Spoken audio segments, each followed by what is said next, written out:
Hello mga kasenpuntek! Ngayong araw ay meron tayong gagawing LCD. Ano nga bang magandang pagkakabit ng LCD? Maganda ba siyang tanggalin ng plastic or hindi? Pero para sa akin ay okay na naman kung tatanggalin mo yung plastic o hindi. Ako kasi tinatanggal ko yung plastic na yan para maganda tingnan at malinis.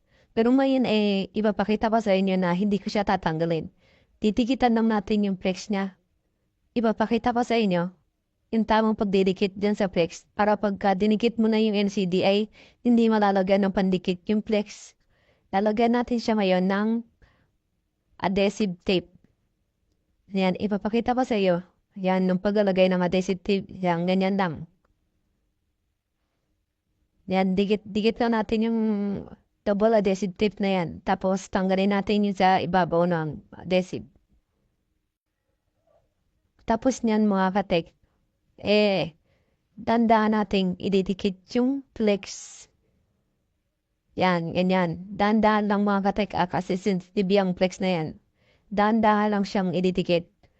Yan. And okay na yan mga katek. Pwede niyan nating ikabit sa unit yung LCD.